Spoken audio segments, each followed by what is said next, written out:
তুই এইভাবে এই অচেনা ছেলেটার সাথে চলে যাবি? ও আর আমার কাছে অচেনা নেই রে। চলুন। আপনি নয়, তুমি। চলো।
বলো মা, আমাকে কেমন লাগছে?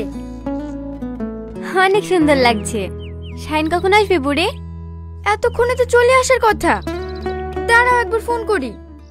সালমা, মনে হয় চলে এসছে। যা বুড়ি, দরজাটা খুলে দিয়ে আয়।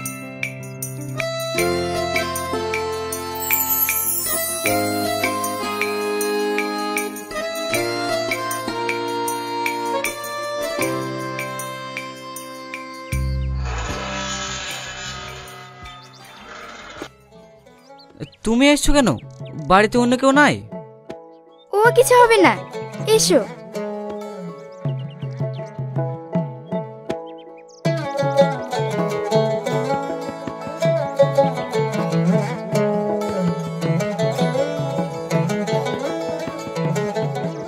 সাবধানে।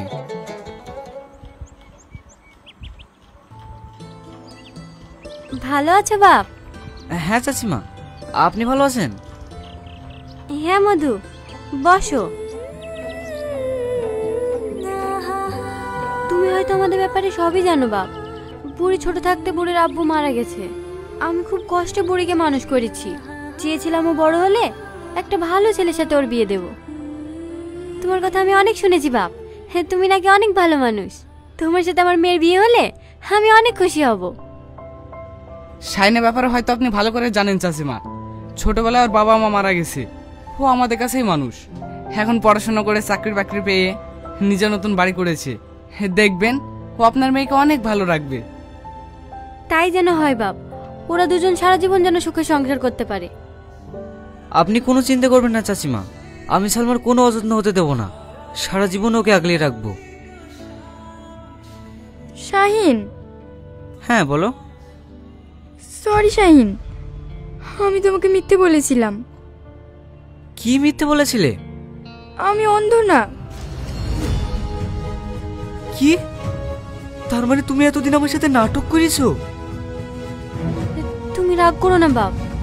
আমি জানি এই কথাগুলো শুনে তোমার খারাপ লাগছে, কিন্তু ও একটা ভালো মানুষ খোঁজার জন্য এই অভিনয়টা করেছে। অনেক নিখুঁত অভিনয় করেছো সালমা। সরি শাহিন, আমার ভুল হয়ে গিয়েছে। কিন্তু আমি চোখে দেখতে পাইছি না তুমি খুশি হওনি বলো। সালমা, তোমার প্রতি আমার এখন যতটা ভালোবাসা আছে ঠিক ততটাই ভালোবাসা ছিল তুমি অন্ধ জেনেও। তোমার প্রতি আমার ভালোবাসা কোনোদিনই কম হয়নি। তুমি আর রাগ করে থেকো না বাপ। বুড়ি তোমাকে কষ্ট দিতে চাইনি। এতে আবার খারাপ লাগার কি আছে চাচিমা? সালমা চোখে দেখতে পাই তো ভালো কথা। ওসব কথা বাদ দিয়ে চলেন দুজনে বিয়েটা ফাইনাল করে ফেলি। বলেন চাচিমা, দিনটা কবে ঠিক করা যায়? হ্যাঁ হ্যাঁ, সামনে 17 তারিখে একটা ভালো দিন আছে। ওই দিনে দুজনে 4 হাত এক করে দেব। হ্যাঁ হ্যাঁ, ওই দিনই বিয়েটা ফাইনাল করা হোক। কিরে, তোর কোনো অসুবিধা নেই তো? না না, কোনো অসুবিধা নেই। হারিয়ে যাওয়া দিনের বেলায় স্বপ্ন। এতদিন পর তাহলে আমাদের অপেক্ষা শেষ হলো বলো। চুপ করো তো, এত মানুষের মধ্যে লজ্জা লাগে না? নিজের হাজবেন্ডের সাথে কথা বলতে আমার লজ্জা কিসে? তাহলে এবার বিবাহ অনুষ্ঠানে শুরু করা যাক নাকি? হ্যাঁ হ্যাঁ, শুরু করেন। আজলামপুর নিবাসী সামাদ শেখের একমাত্র কন্যা সালমা খাতুনকে শাহিন শেখ 5001 টাকা দেনমোহরের পরিবর্তে বিয়ে করতে রাজি আছে। তুমি কি রাজি মা? বলো মা কবুল। বলো মা কবুল বলো। কি রে সালমা, বল। সালমা